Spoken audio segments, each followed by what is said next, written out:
اندر وہ چیز ہے ہم بھی اس سے توبہ کریں.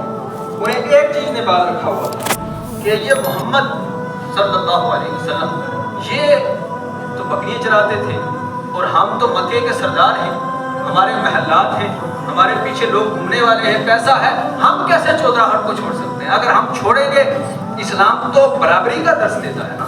تو یہ ان کو خطرہ تھا, ورنہ وہ بھی جانتے کہ یہ صادق نبی ہے. جب انہوں نے شق قمر کا معجزہ دیکھا اور دیگر معجزات دیکھے, اسلام کو عزت اللہ نے بخشی جنگوں کے اندر, لیکن ان کو صرف یہ خدشہ تھا کہ اگر ہم اسلام کی قیادت تلے آئے تو پھر تو بلال کعبے کی چھت پہ ہوں گے اور ہم نیچے ہوں, اور بلال کبھی محراب میں ہوں گے, ہم پیچھے ہوں گے, تو وہاں کو جو ہے کالے اور گورے کا سارا کنسپٹ ختم ہو جائے گا, امیر اور غریب کا ختم ہو جائے گا. اگر ایس ایس پی ہے وہ بھی اسی صف میں ہوگا, اور ایک مزدور ہے 100 روپیہ لینے والا, وہ بھی اسلام نے جو اقبالکی کا درس دیا وہ بھی دونوں ایک جگہ کھڑے ہوں گے. تو انہیں یہ پریشانی تھی, اس لیے حق کو قبول نہیں کیا. تو اللہ نے یہی فرمایا کہ یہ دنیا کی شہرت کے لیے, عزت کے لیے, محلات کے لیے ان لوگوں نے ہدایت کو چھوڑ دیا اور گمراہی خرید لی. آگے اللہ سبحانہ وتعالی فرمایا اولئک الذین اشتروا الضلالۃ بالہدی, اور یہ وہ لوگ ہیں جنہوں نے ہدایت کے بدلے گمراہی خریدی ہے. فما ربحت تجارتهم وما كانوا مهتدین, اور تو ان کا سودا کچھ نفع نہ لایا اور وہ سودے کی راہ جانتے ہی نہ تھے. یعنی ان کا جو سودا ان نے کیا ہے کیا فائدہ انہیں دیا؟ بدر کے اندر جب گیا ابو جہل اور 2 بچوں نے ذلیل کر کے اسے مار دیا اور پتھروں کے ذریعے اسے مارا, اور وہ مکے کا سردار کے جس کے لوگ پیچھے چلتے اسے ایک چھوٹے 9 عمر نوجوانوں نے مار دیا. اگر کسی سردار ہی سے قتل ہوتا, نبی پاک کے ہاتھ سے قتل ہوتا, کم از کم اتنا تو ہوتا کہ سردار نے سردار کو مارا, لیکن یہاں بچوں سے اللہ نے اسے ذلیل کروایا, وہ پتھروں کے ذریعے اس کی موت ہوئی.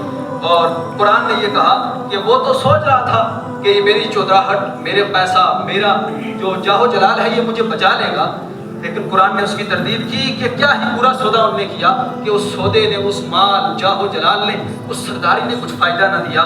اور آگے فرمایا وما كانوا مهتدین, وہ سودے کی راہ جانتے ہی نہیں تھے. یعنی اتنے بے وقوف احمق ہیں جو مسلمانوں کو بے وقوف کہتے ہیں کہ جو نمازی ہو, اللہ کے احکام کو ماننے والا ہو, اس کو لوگ کہتے ہیں یہ دنیا پرانے لوگ ہیں, آج ماڈرن زمانہ ہے, آج بدلنے کا دور ہے.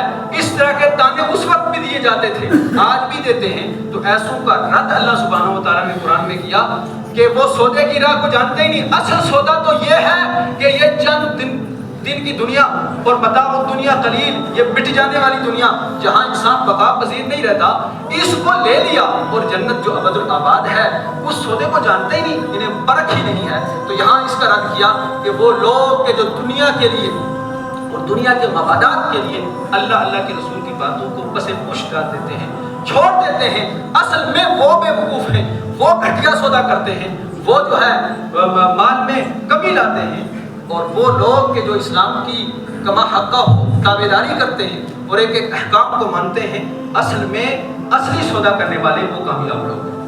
تو اللہ سبحانہ و تعالیٰ نے ایسے دنیا داروں کا بھی رد فرمایا اور منافقین کا رد فرمایا کہ خاص کر اس میں بڑی لمبی تفصیل ہے. اس کے ایک ایک لفظ پر غور کر کے جو ائمہ نے یہاں مختصراً تفسیر بھی کی ہے, اور تفسیر کی بڑی کتابیں ہیں ان میں الگ الگ ہیں, لیکن اس میں ایک چیز میں آپ کو بتاتا چلوں جو مفہوم میرے ذہن میں ہے کہ وہ ان لوگوں کا یہاں رد ہے کہ جو حق کو حق نہیں کہتے اور باطل کو باطل نہیں کہتے. یعنی ہر جگہ کے چمچے بنتے ہیں, جہاں چلے گئے وہاں کی بولی بولتے ہیں, اور چند دنیا کے پیسوں کے لیے.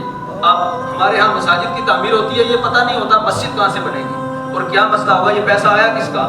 میرے پاس ایسی حدیثیں بھی موجود ہیں کہ اللہ سبحانہ و تعالیٰ کے نبی نے یہ ارشاد فرمایا. ہم حدیثیں پڑھتے ہیں نا, لیکن ہمارا واقعتاً کامل ایمان ہونا چاہیے, تب ہم مومن کہلائیں گے.